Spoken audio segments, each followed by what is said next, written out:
हमारे chief guest Ramkrishna Paswan, काउंटी SP Muzaffarpur, Shri Vidyaram Yadav, असैनिक अभियंत्रण विभाग के विभागाध्यक्ष डॉक्टर सी राय, सामने बैठे हमारे शिक्षकगण एवं छात्र छात्राएं, आप सभी को डॉक्टर भीमराव अम्बेडकर 131वीं वर्षगांठ पर शुभकामनाएं।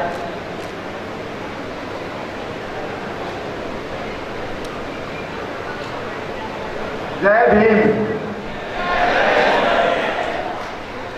अच्छा, जय भीम का असल मतलब क्या है? जय भीम का असल मतलब डॉक्टर बाबा साहब अम्बेडकर का की जय।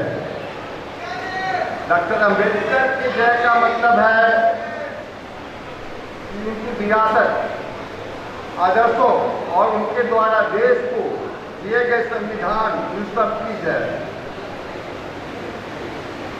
डॉक्टर अम्बेडकर के नेतृत्व में बना हमारा संविधान सभी देशवासियों को समानता का मूल अधिकार देता है। इस मूल अधिकार के कारण हर एक भारतवासी गरिमा से पूर्ण जीवन जी सकता है। इसी संविधान द्वारा दिया गया दूसरा बहुत ही महत्वपूर्ण अधिकार है प्रत्येक व्यक्ति को मिला हुआ मतदान का अधिकार, अर्थात वोट देने का अधिकार, जो कि हमारे लोकतंत्र का आधार है। देश के गरीब, वंचित और पिछड़े वर्गों के लिए इन दोनों अधिकारों का विशेष महत्व है। यही संविधान हमें शिक्षा का एक विशेष महत्व अधिकार भी देता है। नागरिकों को मिले सभी अधिकारों का समुचित उपयोग करने के लिए शिक्षा का होना बहुत जरूरी है। बाबा साहब के अनुसार मनुष्य के हर प्रकार के विकास के लिए शिक्षा एक आधारभूत जरूरत होती है। इसीलिए उन्होंने इन वर्गों के लिए जो नारा दिया था, जिसमें कहा गया था कि शिक्षित बनो, संगठित रहो और संघर्ष करो,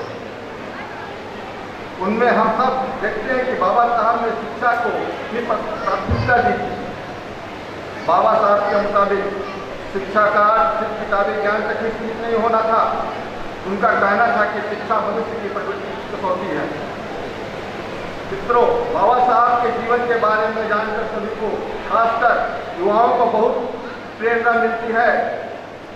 कदम कदम पर अभाव, अपमान, अड़चनों का सामना करते हुए वंचित समाज के एक बालक ने दुनिया के सबसे सम्मानित विश्वविद्यालयों में असाधारण विद्यार्थी के रूप में सम्मान अर्जित किया था।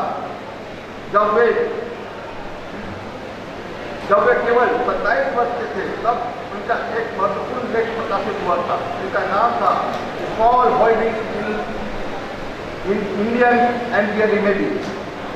उस लेख के द्वारा डॉक्टर अम्बेडकर अर्थशास्त्री के रूप में स्थापित हो गए थे। बाबा साहब के जीवन का एक और महत्वपूर्ण पहलू था कि उन्होंने अपने संपूर्ण जीवन में सदैव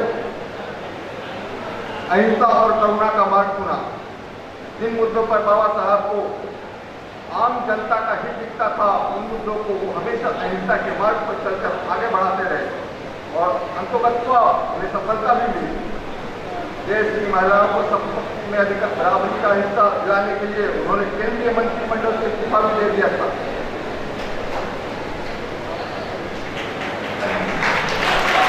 उन्होंने समाज के कमजोर वर्गों, जाति, जनजाति और पिछड़े वर्गों के कल्याण की बात की, लेकिन इन सब के लिए उनका रास्ता हमेशा अहिंसात्मक ही रहा।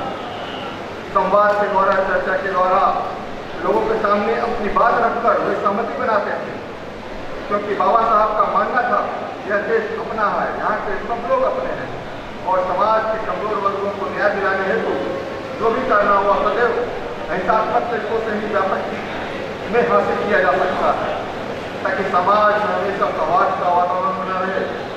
संविधान सभा में दिए गए अपने अंतिम भाषण में बाबा साहब ने कहा था कि अब हमारे पास विशेष व्यक्त करने के लिए संवैधानिक तरीका मौजूद है, इसलिए हमें अराजकता से बचना चाहिए। देश के हर एक समस्या के बारे में, चाहे वह समस्या समाज के किसी भी वर्ग से संबंधित हो, उन सभी विचारों में वे सब महात्मा बुद्ध के देशों का विशेष रूप से अहिंसा एवं करुणा का पालन करते थे। बाबा साहब वो आयामी व्यक्तित्व के धनी थे।